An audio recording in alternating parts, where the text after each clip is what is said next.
Hello, this is Greg Allison with Bring Greg's, coming to you on the 25th of July, 21. Time on deck, 22:04 hours Central Daylight Time.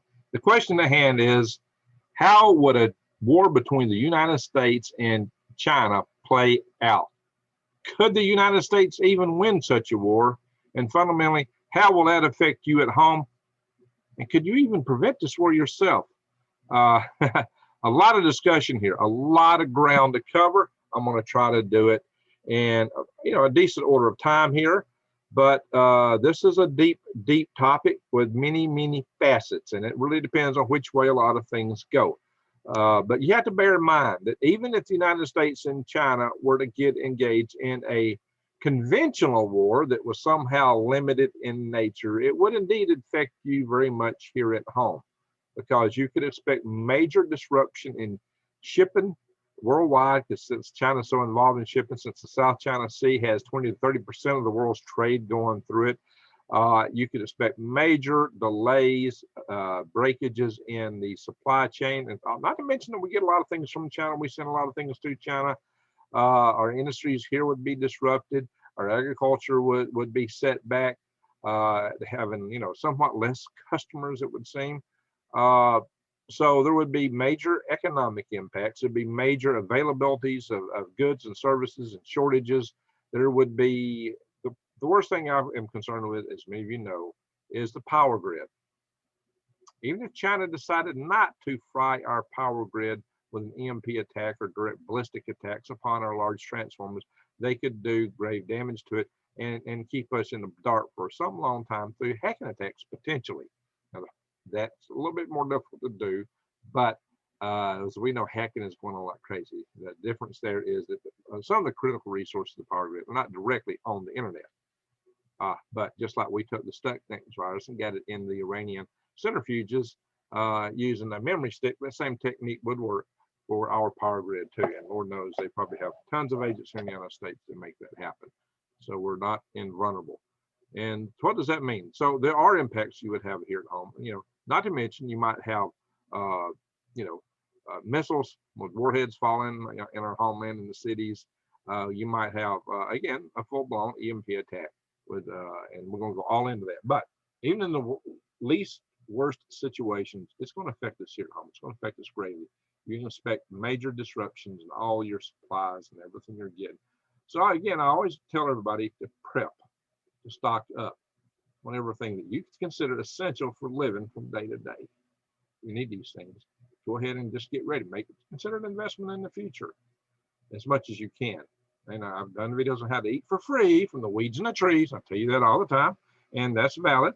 And I've also made videos telling you to garden, grow your own food. That's the thing you need to do. And for those doing that, I highly encourage you to go to my link below on True Leaf Market.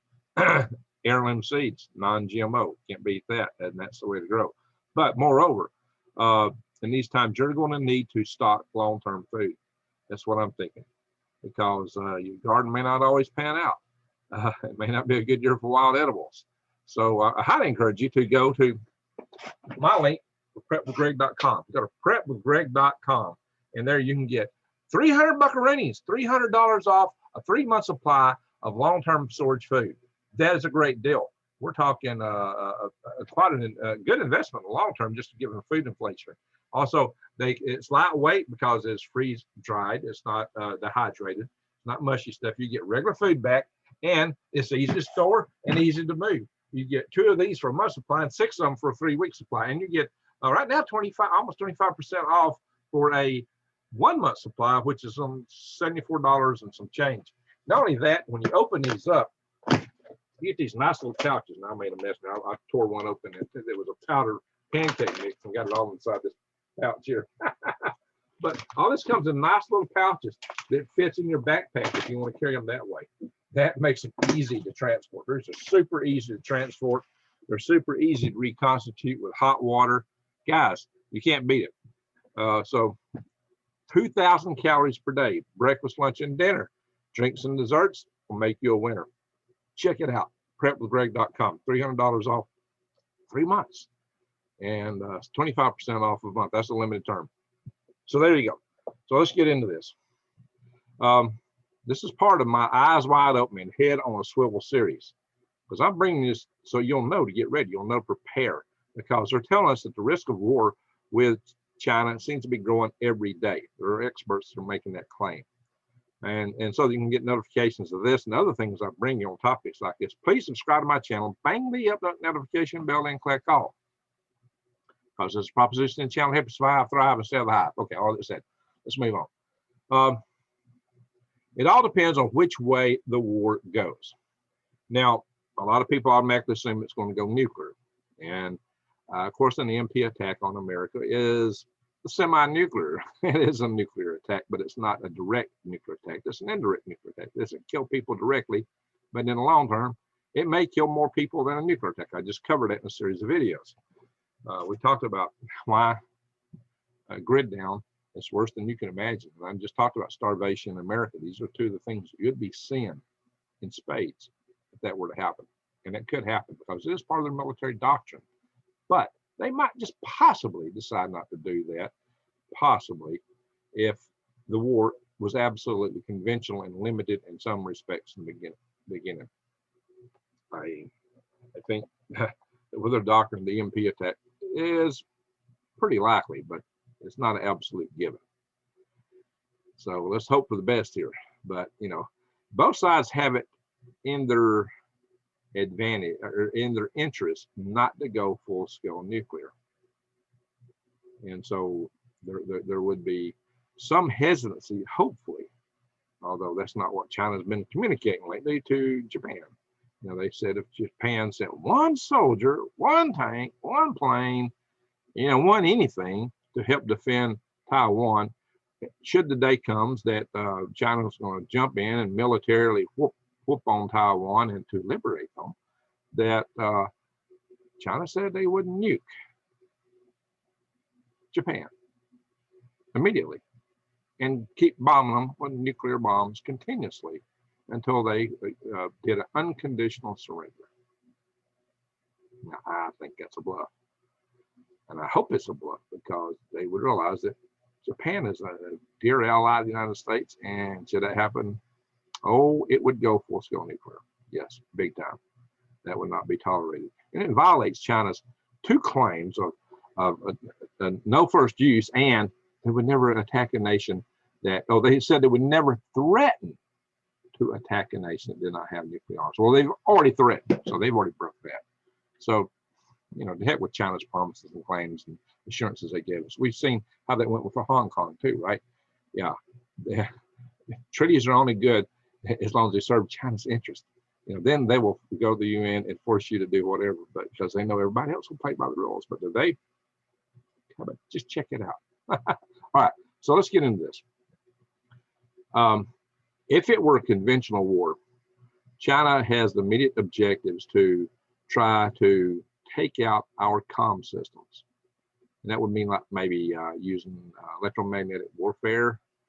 You know, they have other things other than nuclear sources to track EMPs and jamming and disturbances. They've already apparently on one occasion, remember one of our naval ships just dead in the water. They haven't done this in the past. So they've got some experience with this. And they want to take out our satellites, our assets for communicating and surveilling. Our satellites are what gives us the strength and the power of our weapon systems, but it also is our Achilles heel militarily, and they know that. So they would like to take those assets out. What would the United States like to do? The United States would like to deny them their forward bases in along the 9-dash line, the South China Sea, to keep them from taking Spratly Islands. And maybe first and foremost, this may spring up over Taiwan or Japan, Shinkaku Islands, and we would try to repel an invasion of force. Now, there's various sources that claim that may or may not be done, but in the long run, the best way to contain China is probably by blockade. And maybe the best way to prevent a war with them is just cut off trade with them, take the wind out of their sails. What can you do? Just that, quit buying Chinese junk. Just stop buying. Stop trading with companies that operate out of China, like Nike, for example.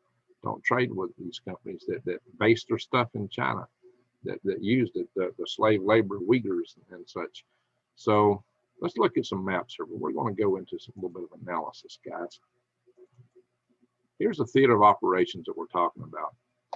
China wants to take Taiwan to give them a better forward projection base military with their missiles. So their whole scheme is to use their rocket forces for aerial denial, to keep excess denial, to keep us out of these regions. They have an immense rocket force. They have an entire branch of the military they refer to as a rocket force.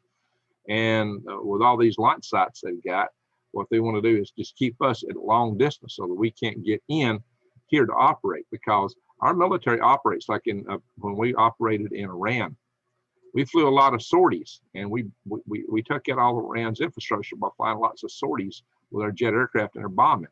But we operated from near bases. We had these nearby bases to Turkey and Saudi Arabia that we could operate from in order to fly those missions. Aircraft carriers out here in the Persian Gulf, largely, and all down in here, including we had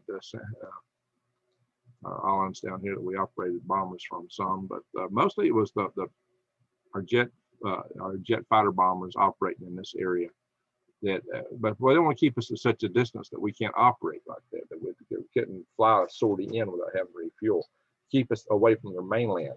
That's why they want to have these bases down here. Plus, they're trying to control trade. So one of the reasons that Japan doesn't want Taiwan to fall is it's going to cut off trade routes. We're going to show this here in a second. Here, South China Sea. Why are we interested in South China Sea? Why would Japan be interested in South China Sea? What are the world interests there? U.S. interests in South China Sea fall into three broad categories: economic interests tied to the sea lanes, 2, defense ties with allies and other security partners, and implications of global balance of power and influence in each of these arenas. A successful Chinese effort to seize and control the South China Sea will have a profound effect, and each is worth elaboration. So they go into further detail here, talking about the sea lanes. So in 2016, the global shipping was $3.4 trillion going through those sea lanes. It's estimated typically between 20 and 33%. That's not here, but that's just something I'm throwing in here. It's included that China's total trade and 90% of petroleum imported by China, Japan, and South Korea. 90% of petroleum imports go through there. There's 6% of total U.S. trade goes through here. So it affects us here at home. The U.S. sea lanes have been vital military artery for the U.S. 7th Fleet, which regularly goes between the Pacific and Indian Oceans, the Bay of Bengal. So we have defense ties with 5 Asian nations, direct formal treaties: Japan, South Korea, the Philippines, Thailand, and Australia. Now, bear in mind that we actually conquered Japan and set up a government there, and kind of got them not to have a major military, at least an offensive type military, because we didn't want to rebuild their empire. In return for that, we promised to protect them. South Korea, well, we know what's going on there. Philippines, well, one time the Philippines was American territory. And you remember MacArthur made the pledge that he would return when he fled the Philippines in the face of the Japanese invasion. We weren't ready to fight them at that time. They came back, he returned, and we took the Philippines back from Japan. But the Philippines did suffer the Japanese invasion, and now they may suffer similarly from China. There's Thailand. We've always had a lot of bases in Thailand, back even during the Vietnam War. Australia. Australia is a lot like the United States, except it's also a lot like Taiwan and in terms of number of people and closeness to China. So, but we have close ties with Singapore, New Zealand, and other countries in the area. We've got security agreements with Vietnam, Indonesia, Malaysia, Cobra Gold, hosted by Thailand. So that was an exercise we had there. So there's tons of these things. Balance of power, of course, that's what most people talk about. So the United States is rule-based order versus the dictatorial system in China. So there's a lot of things here that play into it, why it's our interest, according to some people. So there you go. There's that. And of course, there's this. This is what we got to look at. This chart actually is from 2015. From July of 2015. This chart is actually 6 years old. There's been some changes. We're leaving Afghanistan, and I don't know if we still have a base in Kyrgyzstan. I kind of doubt it since we left Afghanistan. But these are where the United States has military bases. At the time, see, there's Diego Garcia, where we base our B-52s out of. At the time, China did not have any overseas military bases, but now they're trying to set up a string of pearl arrangement, and they're actually are setting up some military bases outside of military capable bases outside of China. But they're still very scant compared to American bases. Essentially, the United States does rule the sea, but that takes us back to an advantage. And the advantage of ruling the sea is that in a war with China, China's economy is very dependent upon trade. If the United States could set up an effective blockade, of course, a blockade is considered an act of war. We're talking about if a war ensued. If the United States set up an effective blockade, it would greatly cripple China's economy. Now, China is setting the Belts and Roads Initiative, and they would still have some trade going into Russia and probably Germany, especially. Germany would probably, stand with China in this case because they're so greedy over there. Merkel is. Not everybody. A lot of good Germans. But I'm just saying that it looks like they keep trading with China no matter what, unless we put a lot of pressure on them, which you expect to see some of that. But I don't know how they would go against it. But essentially, it could be that if China's economy were damaged enough that the people would overthrow the government. If not, at least China might be contained. China has almost 2 million people in uniform, as opposed to 1.3 to 4 million for America. American forces are scattered all over the world through other obligations. Chinese forces are principally in China, or South China Sea, in this area, right around China, in the theater of operations. So, and China has a lot bigger population and more industrial capacity than the United States. The United States has won every war. It's won typically by as a war of attrition, by outproducing the enemy. Well, China's got the production capability, so we're in a creek there. So containment of China would blockade, and it would have to be like a two-part blockade. There would have to be a checkpoint blockade, because there's going to be people trying to run the blockade, and you don't want to shoot international ships and cause the problems with them that you would get if you made the blockade an iron fist blockade at the first tier. So the second tier could be, okay, you violated this, you ran our blockade, we're sinking your ship, no questions asked. But it would need to be a two-tier top blockade to minimize the international incidences that would occur with blockade runners flagged from different countries. But a blockade could essentially really cripple China economically, maybe in the government. So definitely contain their military aggression. Of course, blockade is a military aggression of itself. So some people may fire back at me and point that out. Well, I'm just telling you the dimensions of how this could play out. A blockade. What I'm saying here, though, is that's probably about the best the United States could do, given the number of forces in China and the Chinese capacity on their mainland. I do not see American invasion of China. There's just too many Chinese forces. There's too many people. There's too much production capability. I do not think American forces has the wherewithal to make anything other than strategic strikes into China, maybe special force raids. But in terms of a real full-scale invasion and invasion of conquest, the United States has got something hidden up their sleeve. I don't see it. Now, it may be that they want China to think that, because they do have something up their sleeve. Because if you, the thing that would prompt a nuclear war more than anything would be if the Chinese saw us denying the political party in power, the power that they have. Of course, with that, I shouldn't make my normal caveat. Here my normal disclaimer that I like to make from time to time. There are good people all around the world, in every country, in every religion, of every race, color, creed, in every village, in every hamlet. There's good and bad people anywhere in the world. So just bear that in mind when we talk. And there's two Chinas. There's the Republic of China, which we refer to as Taiwan, and the People's Republic of China, which we refer to as China. But both are China. There's Chinese people living in other places that are not associated with either one of these. There's a lot of Chinese people, down in Indonesia and down in these areas here. So just bear that in mind. The Chinese people are, you know, they're not one solid block. Although they appear that way to outsiders a lot of times, but that's not the case. And there is dissent in China, and there's people that would rise up against the government there if they had the opportunity. Now, most people are kind of fat and happy because they've had some degree of prosperity, but that may not continue to go, and people do appreciate freedom.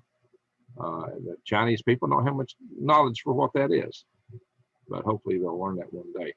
So just bear those things in mind when we're looking at this dimensions of this war and these people. There's innocent people on both sides, and war is tragedy. It's an awful thing, and let's hope we can avoid it. But the politicians, you know, they often see war as just politics by another means. And Mao Zedong said, you know, that you know, all politics proceeded from the barrel of a bang bang. You know what I mean? Yeah, that's what Mao Zedong said. So that tells you what they think about these things. So now that said, Taiwan itself, this is probably going to be the initiation of the war. A lot of people say that there's no way we could stop a Chinese invasion of Taiwan. And a lot of people are saying that, well, there is a way. So I'm going to go through that. We're going to look over here. Yeah, EMP, we'll go to that in a little bit. This article says no chance that we could stop it. But there's another article that has a glimmer of hope there from a war game. Now, bear in mind, listen, guys, we've done these war games with the idea of us fighting China in the past several years, and every war game we lost. In fact, each year we lost them faster. But this one war game, but it had certain presuppositions. There's one war game we didn't actually lose. This war game, I don't mean we're actually going to lose the war. Like I said, blockade is one way. If we can keep it conventional, we can keep the whole thing conventional, and somehow if China doesn't EMP us, a blockade may be one way we could do this. I know we're going to go back to EMP. But a blockade could help. But in this one, they're not talking about the blockade. They're assuming that it's, we go forward, and yeah, the sim was held in the fall of 2020, this war game. And what they assumed was this was about 10 years in the future. And at this point in time, we had a lot of capability that we haven't got installed yet. So so they had drones acting as a sensing grid, and we had an advanced 6th generation fighter jets able to penetrate the most contested environments. And we had cargo planes dropping pallets of guided munitions and other novel technologies as yet unseen on the modern battlefield. So they made a lot of assumptions. They also assumed that Taiwan increased their defense spending a greater portion of their GDP than what they currently have it in. And they say, and here there was also something that America and the United States had this joint command and control where we basically got every shooter and every device and sensor communicating with each other in the battle space environment. Of course, that's what China's first ambition is, to take out our command and control systems. So here we're assuming a greater, more powerful command and control system. And that would give our forces a strategic advantage if we have that. But again, that's what China wants to take out, first and foremost. And of course, who knows, they might use battlefield EMP nukes to do even that. Who knows what they would do. Because we have such an advantage there, it's worth it for them to attack that in any way they can. So what else? That's B-52. Awesome craft. We're talking about now with certain upgrades, they may fly into their 100th year. Guys have been around since the 50s. So it's an amazing aircraft, that's all I can say. B-52. All right, so let's stop the share. We'll come back over to the map, maybe. So, yeah, actually, I think I'll stop the share for a moment. No, we're going to go back in. Hang on. I got one more thing to show you. Sorry, guys. It's late. Show you an article by my friend, Dr. Peter Vincent Pry, who I've had on this channel twice. He's came to my Power Grid Defense conferences, both of them. And I also got him to go to Mobile to talk with several people at the state capitol. Yeah, we've had a meeting down there. So I tell you guys, I'm involved in Power Grid Defense directly. He wrote this article that appeared in Newsmax. There's this picture, Dr. Peter Pry, Dr. Peter Vincent Pry. And China, EMP Armageddon by 2032. So as it so happens, some of the Trump paperwork had called for us having our grid hardened by 2032. And well, nothing's really happening, but you know, on paper, it might look like that's going forward.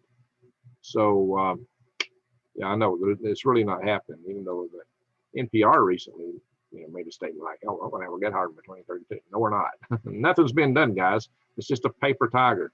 And unfortunately, it might prompt, according to Dr. Peter Pry, the Chinese to try to take preventative action, preemptive action. He says, headline, Chinese nuclear scientists urge readiness for electromagnetic pulse attack. This comes out of the South China Morning Post on the 12th of July. It just came out. And according to the report, they said this, the Chinese nuclear weapon expert says, exploding nuclear weapons at high altitude can produce electromagnetic waves that can cripple power and communications without killing humans. This we know, without directly, immediately killing humans.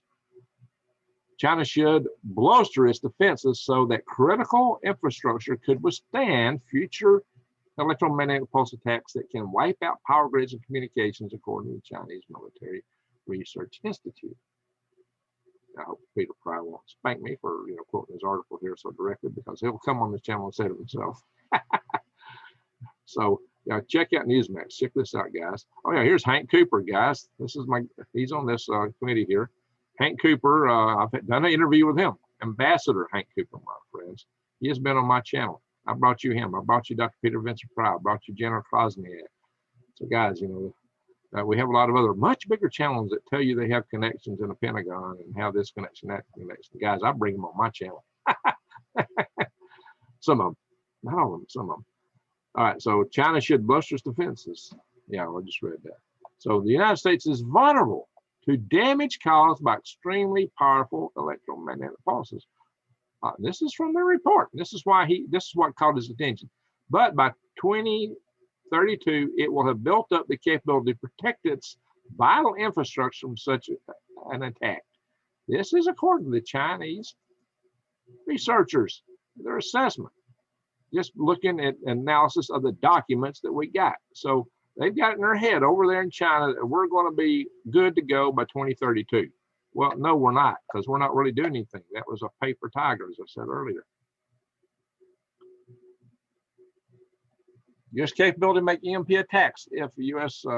critical infrastructures are protected from EMP could tip the balance, the strategic balance among the world powers. So there's someone that says, hey, we could attack them with EMP and y'all can't, right.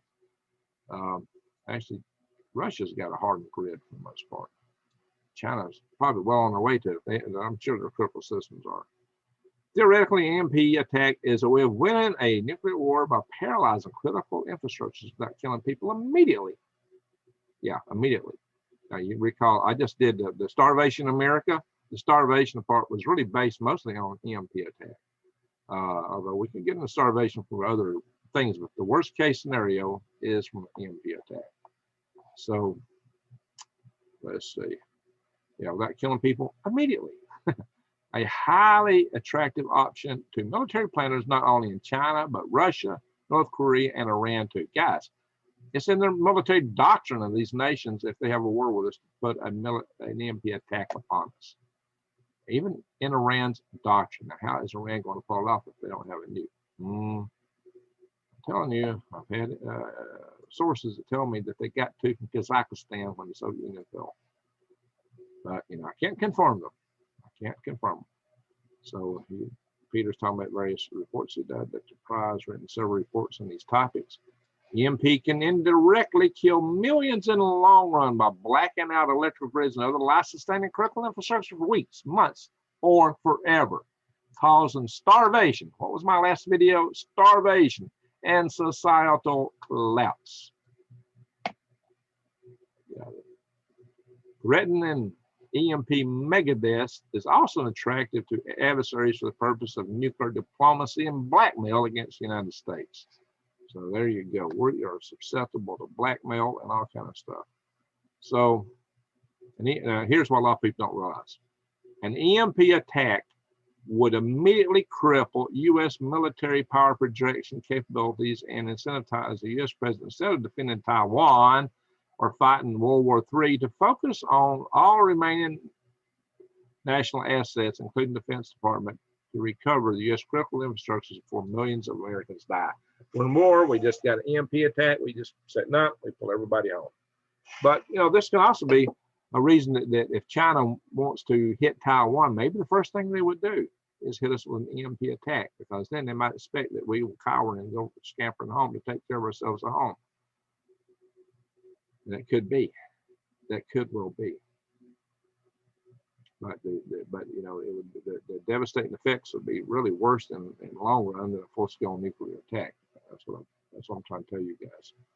An EMP is far worse than people realize. It won't happen all at once. I mean, the EMP attacks, you can be standing outside in the yard and not even notice it.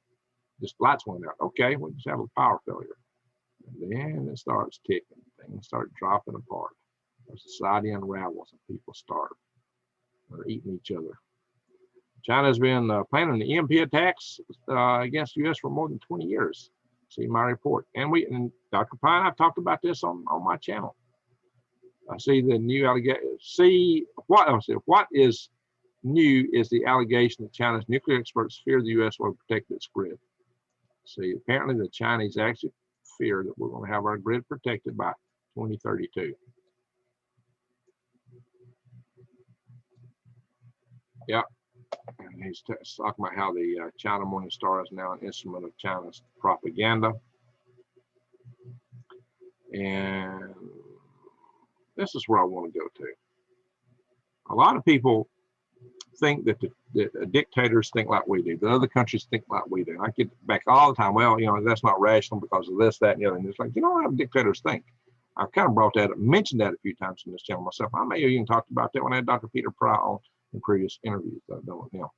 But they really have a different thought process. I can go into that again if y'all really want me to, but I have talked about it in the past. Totalitarian states, just like us, do mirror imaging of their threat assessments. Unlike us, their strategic culture is not one of dysfunctional optimism, but dysfunctional pessimism. Panoria. Can't talk today. They're paranoid. All right, two noids. All right, so consequently, the U.S.-China, since China has a super EMP weapon, that's going to put not 50,000 volts per meter, but 200,000, and plans, and they have to have plans. I don't mean they're planning to do the plans, but they have plans. Maybe they are planning to do the plans. It has plans of an EMP Pearl Harbor on the U.S. They assume the U.S. is developing, already has had super EMP weapons and plans a surprise attack against China. Well, they assume that we think the same way that they think. That's what Dr. Pry is saying here. And I think he said that on my channel previously too. I think I've said that myself in other words. Imagine a paranoid Chinese intelligence officer reviewing the evidence. He would see President Trump's executive order on coordinating national resilience to electromagnetic pulses, March 2019. I talked about that in the channel. To protect the U.S. electric grids and other critical infrastructures against EMP. Yeah, we talked about that on this channel. So he goes on here to say that he would assume the U.S., like China, is like China, and that the U.S. government is moving full speed ahead with EMP hardened critical infrastructures in response to President's executive order. Because that is what would happen in China if Chairman Xi ordered an EMP protection of China's critical infrastructure. But, you know, they don't happen in the United States. Just because the president ordered something don't mean it's going to happen. And it's not happening at all. Except Duke Power in Carolinas. Thanks to his pictures here. Where is he? Ambassador Henry L. Cooper. Yes. Hank Cooper, good old Hank Cooper. He was one time the head of the Strategic Defense Initiative Organization, SDO. Star Wars, if you might remember, like people calling President Reagan's missile defense program Star Wars. Well, he was the head Star Warian.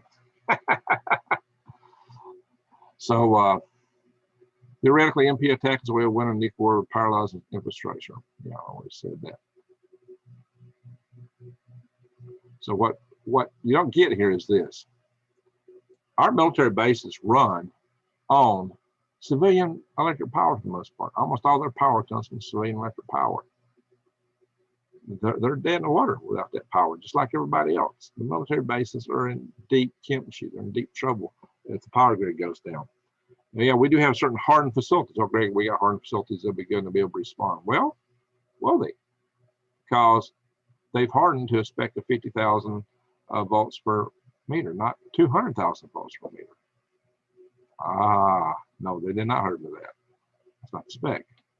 And furthermore, if the comms are down, even the submarines at sea, well, if we get hit, they're going to watch the submarines from the ballistic missiles. Really? Well, now they require those action alert notices. They won't just be able to fire without that. And how are they going to get out? Those communications are going to work. May not happen. So, in fact, I would expect not. So, here's what we're saying, guys.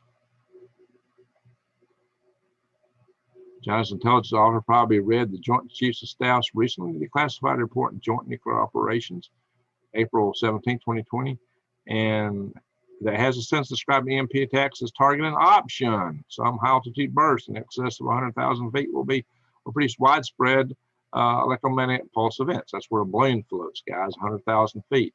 I've flown balloons at altitude. I've carried packages big enough to put an EMP device on. I have myself, yes. I launched them at sea with a rocket hanging underneath them, which could take things even further. So China's paranoid intelligence software put all this together to conclude the U.S., just like China's preparing not only to survive an EMP attack, but strike first. So what he's saying here is that China might decide to preempt us from the EMP for preemptive strike before 2032. So the United States cannot tip the strategic balance among world powers. That is the premise of this article. That's a scary article, guys.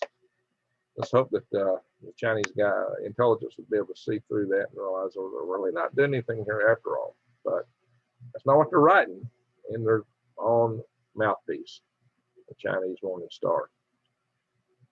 And I see a lot of articles in the Chinese Morning Star, by the way. So there you are, guys.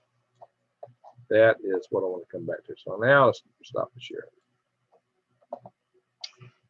So the war could take many, many different directions. It could take the direction of a conventional war. It could wind up being entirely conventional. Maybe none of this will happen, and we might lose it. We might be able to contain it with proper use of our blockades, perhaps. But if China can take out a command and control system, our ships are going to be in big trouble. It's going to be tough. They got more ships, but our ships are better quality. But without command and control, the data fusion from all the sensors and everything working together, yeah, our military is going to be in a hard spot, big time hard spot. This is a war we could lose. What would it mean? Can we get invaded here? I did a video a long time back how China could do a sneak invasion just with shipping containers. ISO shipping containers going into ports. But hey, as long as Americans still have that bang bang behind every blade of grass, yeah, they might think twice before they come over here burning their gas. But some people want to take them away from us.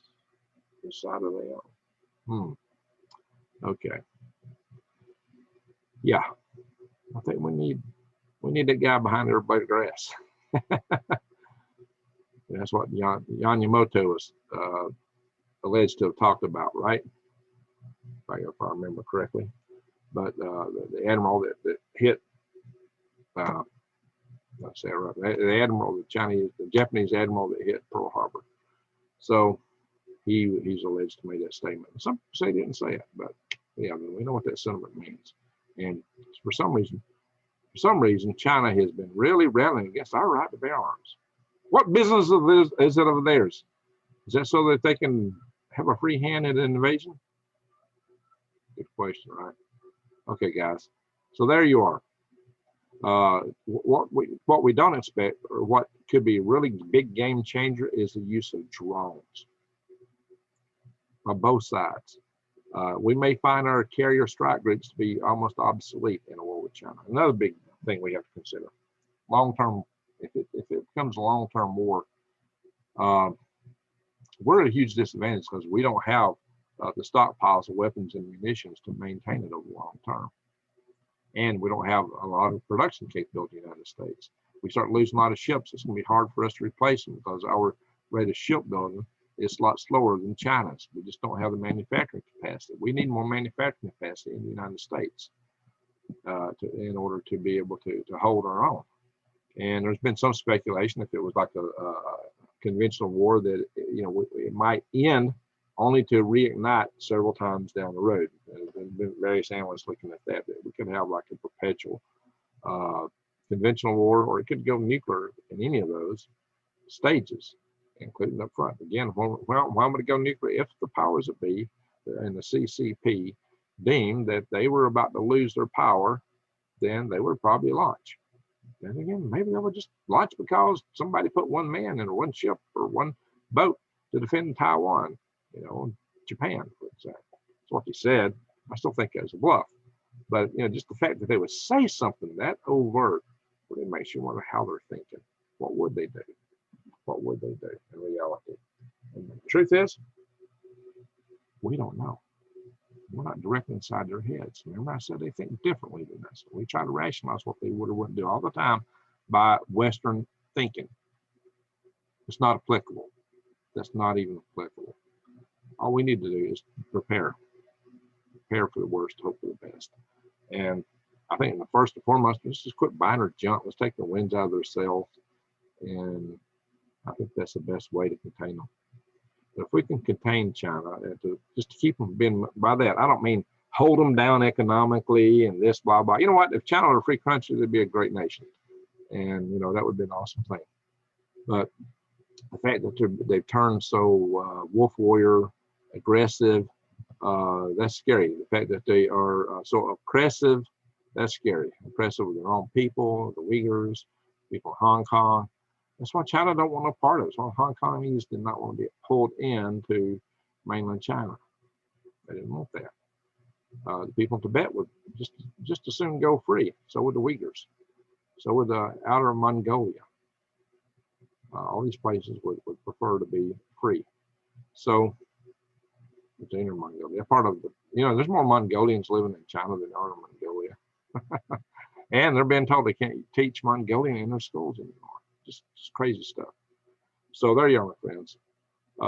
It could have all kind of unexpected twists and turns. It can be extremely ugly and extremely disruptive to our lifestyles or our very lives here in America. Grid down. I talked about the starvation thing, and I just kind of went through the numbers. I said, hey, we might be lucky if only 1 in 300 people survive in America after something like this. If you're in a city, get out. And once you're out, wherever you're at, grow as much food as you can. If you're in the city and can't get out, use your closet. And you might be able to fool people, the right kind of signs in the door, like to scare them off, to make them think they're more of an opponent. Leaders welcome. I'm hungry. Something like that. You might, well, what? And I don't know. There may be some way to intimidate people from coming in on you, possibly. But make it like somebody's already broke in and ransacked your place. It's not truly ransacked. By throwing junk out in the yard or out in the hallway if you're in a building. Of course, that would get cleaned up or taken up at some point. Make your door look like it'd been smashed, but maybe it's not truly smashed. There may be things you can do to kind of make them think it's not worth looting your place. But you're going to be in a food and water desert. How are you going to survive it? Yeah, you better really prep for that. I would not want to be in the city or any circumstance in these times. Even a suburban area like where I'm at, it's not a good place. I've got 40 acres in Arizona. If I can manage to get it all set up before all this happens, I might be in a good spot. Way out in the desert. So that might be a good spot. Yeah, there's water. You just have to drill for it. So there we go. let's hope this don't come to pass. Again, hey, just watch how you trade, who you trade with. But every day these tensions are going up. Every day there's potential for miscalculation, and these things we could get entangled, and it could go nuclear. We've almost had nuclear war with Russia, the Soviet Union, several times. Very close, very close. It happened with China, and it could actually happen. An EMP attack, though, is my worst fear, and they might use it preemptively, as Dr. Price suggests, or it's because they think we're going to hit them once we got a grid hardened, or they might use it as the initiation for an invasion on Taiwan, just so they got us good and bloody, and we'll stay out of engagement. I don't know. I think that would be a gamble on their side, and maybe they wouldn't do it themselves, or maybe they would make it appear that somebody else did it. If the attack were launched off the coast of Venezuela, a couple, short-range missiles, they could say North Korea did it, because North Korea once had a Chung Chung gang tramp steamer running around the Caribbean and Gulf of Mexico with 2 direct missile launchers in it. Could say, and they got EMP super weapons. They might say, well, Iran did it. They might say Russia did it. Problem is, you might not be able to prove who did it. But then once our grid's down, they might say, oh, look at Taiwan. And then while we're at home, mopping up, trying to cover our own stuff, Japan might be really vulnerable at that point. As might be Australia, everybody in that area, including ourselves eventually. So that's what a war with China could look like. We could win it. It's possible. The price of winning it, though, might be extremely high. And the whole word win might lose any meaning in a conflict like that. And if it goes nuclear, there's no such thing as a winner. Maybe one side might survive or have a little bit of dominance at the end, but that's a horrific prospect. An EMP is a horrific prospect, horrific, catastrophic nightmare that we don't want to see. We got to get our grid hard. So here's what we need to do. We need to work to get our grid hard, cut trade with China, and as much as we can individually, and push for these things legislatively, to get China out of all this land we're buying up here in the United States. There's already some initiatives going for that. And I'm going to put out an alert through the Freedom Restoration Foundation on that, hopefully in the next few days when Stacy Savicki finishes writing it up. And her and I probably do a video on that. And there's several things we can do. I'm not one of the channels, like a lot of people accuse me of being fear porn. I get that a lot of times. But, and there are fear porn channels out there. Channels that's going, oh my God, World War III just started. There's a guy that does that. And I wouldn't name Mr. Christopher, who's got a name, it's the last name is a lot like Green Greg's, but don't have a Greg in it, if you know what I mean. Yeah. And his channel name is VTA, said backwards. So I'm not trying to directly name it, but you know what I mean. Or Ben Benin with Israeli News Live. He just started telling us we're going to get hit by an asteroid again. Yeah, they bucked the devil out of that last year. One of my videos. And I said, I actually come in here and do videos debunking some of the claims of people up there that are fear porn. I said, not going to happen. I've done that a number of times. So, I bring you stuff that is a credible threat.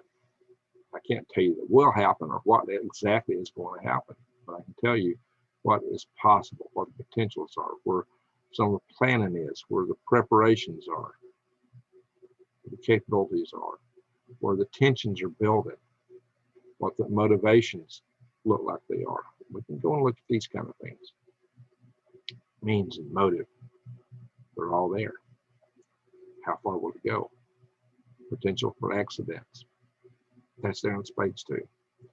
And there's just the sun. Guys, there's plenty of reasons to get yourself prepared and push to get this grid hardened. And you do it before 2032. That way, our electric lights will still be burning blue. Or true. All right, my friends. We've been on this enough. Just bear in mind that we have tough times ahead, but we can pull through it if we work. I think we still got a good shot at it. And even a war with China, if we get into full-blown war, we might still be able to win, but it ain't gonna be easy. And win may be a relative term, and it will be a tough, hard war. It won't be like our recent wars with Iraq and places like that. Nothing like that. No. It may be worse than World War I and II combined, even if it doesn't go nuclear. If it goes nuclear, it's a whole different ballgame. Completely different. All right, everyone. Let's hope we stay free and these things don't transpire. But let's get ready. We can do things to prevent that. And that's some stuff we'll be working on here. That's one thing a lot of these other channels don't bring you. What can we do to stop it from happening? Other than prepping. But yeah, I think the chances are so high that if you're not prepping, I don't know, guys. Thank you for watching.